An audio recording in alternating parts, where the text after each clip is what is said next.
Hello, this is Vlad and a new story from my channel, Amazing Life Stories.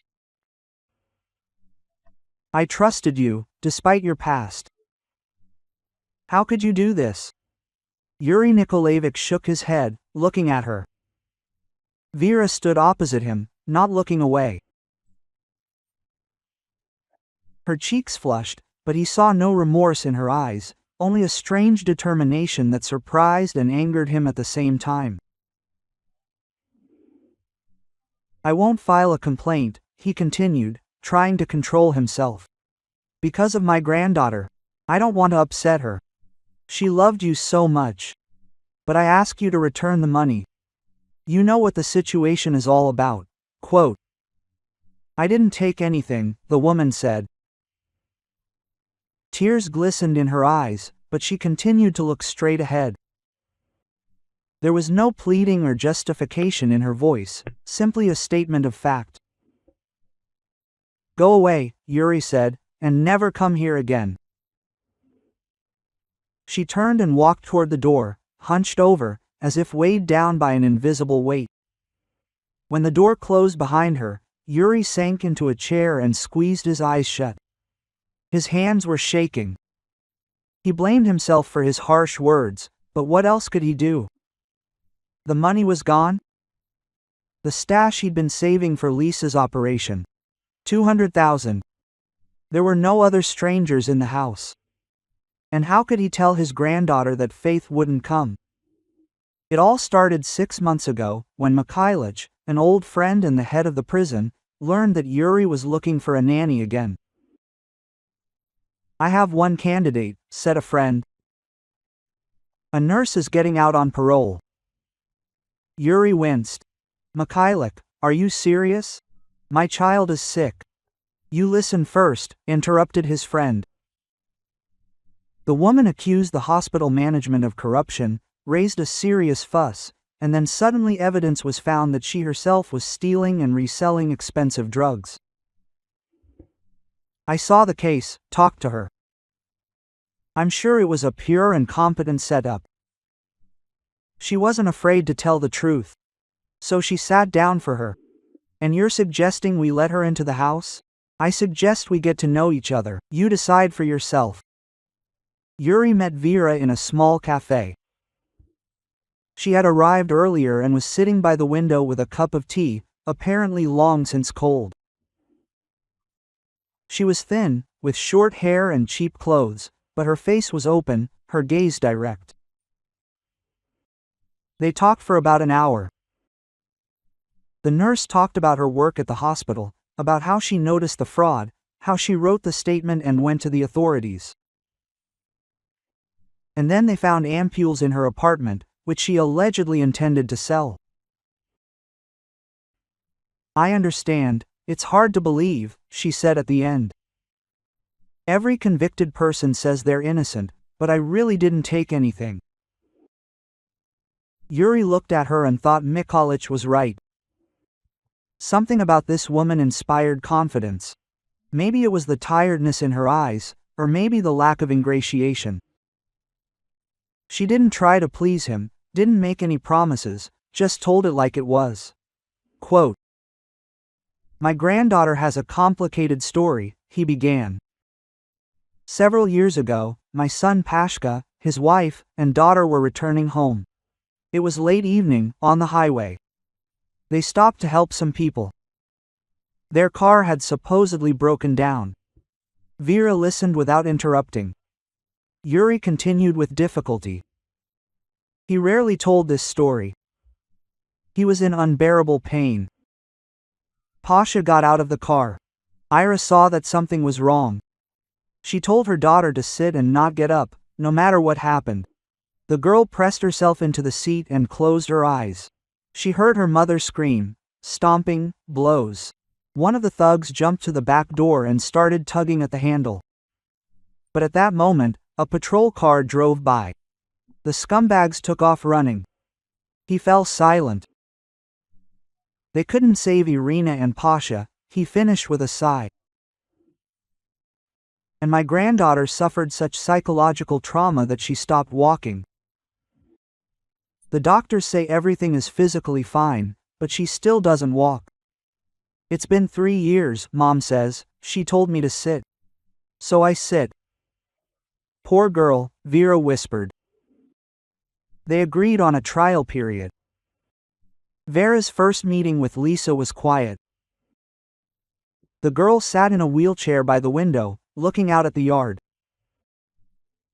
She turned her head when they entered, looking at the new nanny without much interest. "Hello," Vera said softly.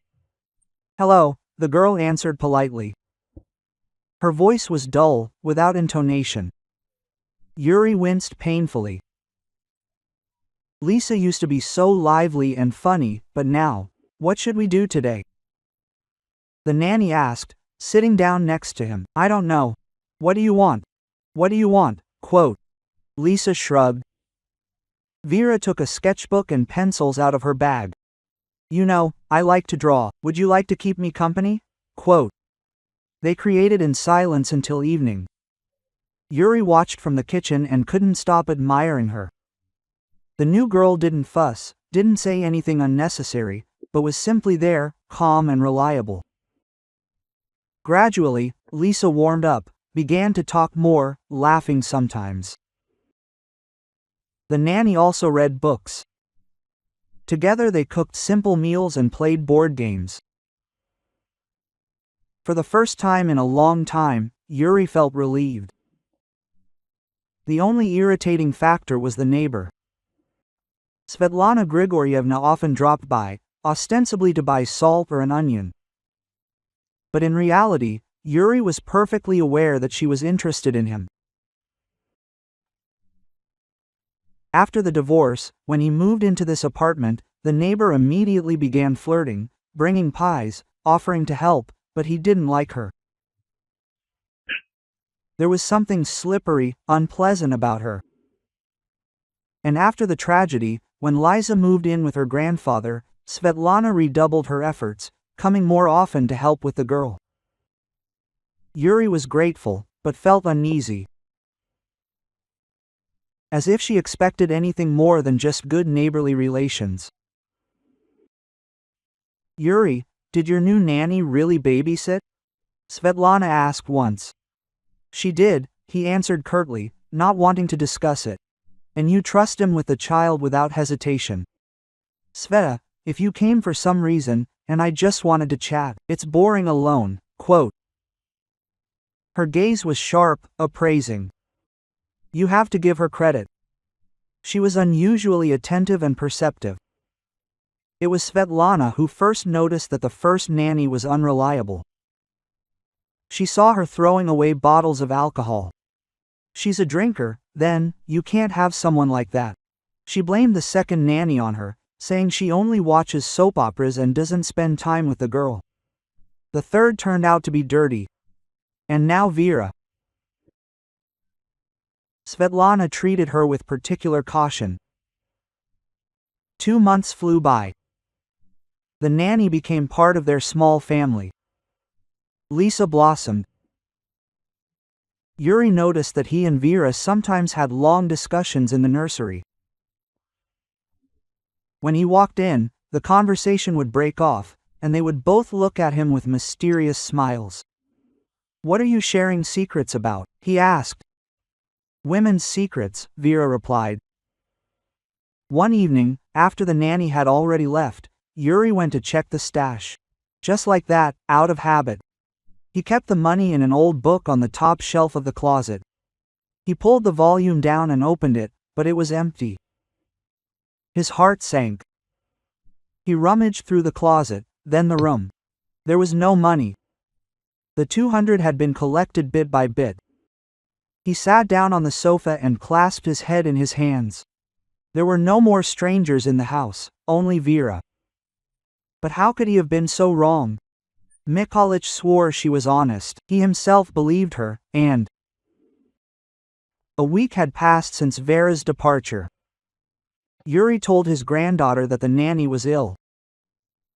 Liza believed him at first, waiting with a special impatience and constantly asking, "Grandpa, when will the nanny come? We need to continue our activities." Quote, "What activities?" he asked.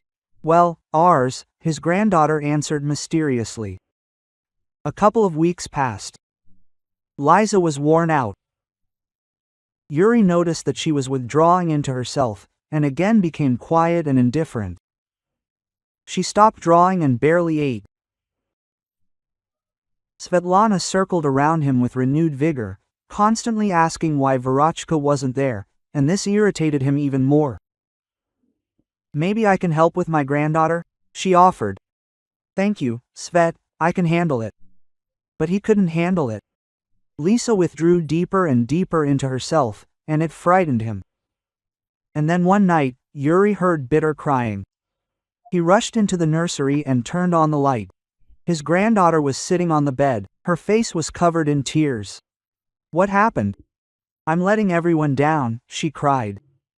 "I couldn't protect Vera, who believed in me, from Mom and Dad. And we almost made it. But she probably thought I couldn't, so she left." "What happened?" "Walk." Quote.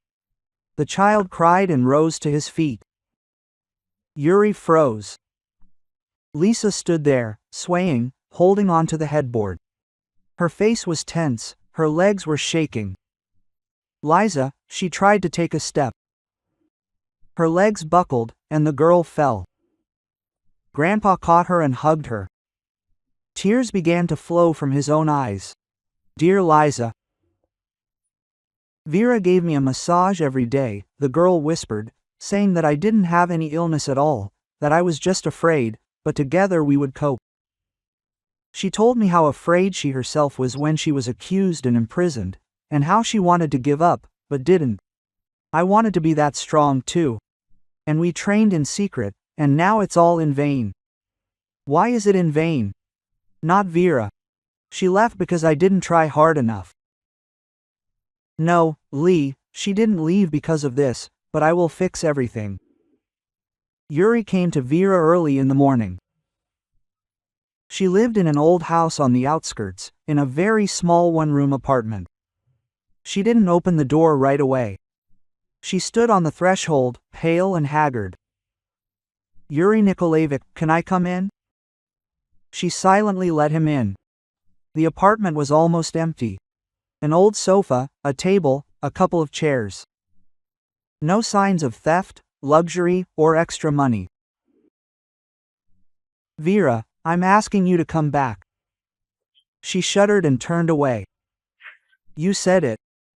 "I know what I said. Lisa got back on her feet yesterday and told me about your classes, about the massage, about the conversations. You did what the doctors couldn't do for 3 years. I'm very happy for her. But I can't come back. You don't trust me. I don't care about this money, and I do. You think I'm a thief for the second time. First in the hospital, now you. I can't live like this. I can't work where they don't trust me." Yuri sank onto the table. "Vera, Lisa is suffering.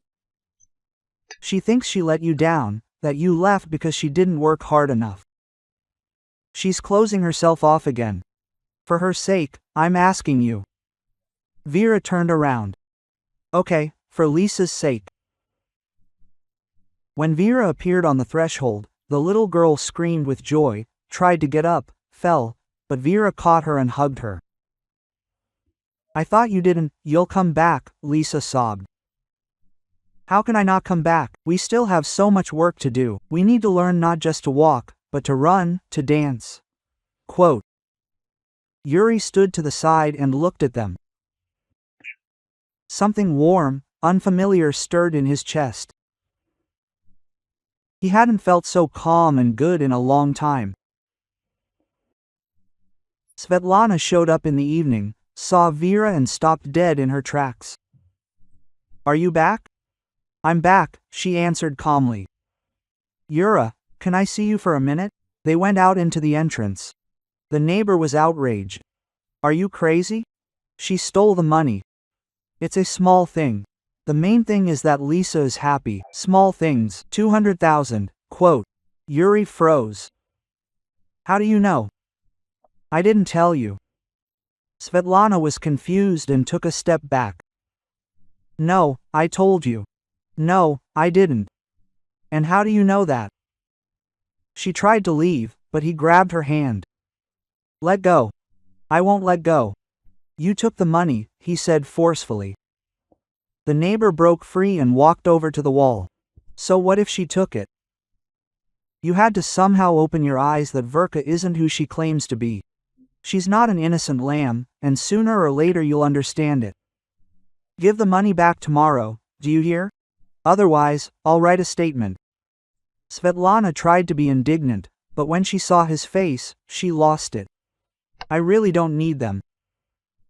She left, and Yuri returned to the apartment.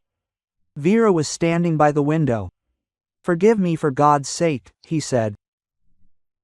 I was wrong. You are honest, but you didn't know me, Vera interrupted. They trusted the one who was there. That's normal. Normal. It's unfair to blame someone. She turned and looked at him. But at least you gave me another chance. Not everyone does that. A month passed. Lisa walked with increasing confidence. Small steps, holding on to the wall, but she walked. They practiced faith every day. Massages, exercises, conversations. Yuri watched them and understood, it seemed, he was falling in love with this quiet, strong woman who brought his granddaughter back to life. One evening, when Lisa fell asleep, they were sitting in the kitchen and drinking tea. Vera, I wanted to ask, yes, do you believe that people can start over? She thought about it. Well, of course, otherwise what's the point of living then? Maybe we could, well, that is, I wanted to say, Vera smiled. Yuri Nikolaevich, are you proposing something to me? Yes, I am, he exhaled. But I understand it's too early, that time is needed. We have time, Vera said softly. I was thinking about it too. They sat holding hands and were silent. And in the next room, Lisa was smiling in her sleep. 6 months later, she was trying her first uncertain dance step. Vera patiently showed her the move, encouraging the girl when she struggled. Elisa once said, I want to dance at your and Grandpa's wedding. What wedding? Yuri was taken aback. You're going to get married. Vera blushed, Yuri laughed. Yes, interesting, I can't hide anything from you. Well, great, so I have a goal. Quote. And she learned. When Yuri and Vera registered their marriage a year later, and then held a modest celebration at home, Lisa danced uncertainly, with pauses for now, but she danced. The guests applauded, and Vera cried with happiness. Thank you, the little girl whispered, hugging her. You didn't leave me? And I never will, Vera promised. Yuri looked at them and thought about how strange life can sometimes be. How something bright and true could grow out of pain and mistrust. Perhaps we really should not be afraid to give a second chance not only to ourselves but to others as well. If you like the story, please support me with a thumbs up. It's just one click for you, but it means a lot to me. All the best, M.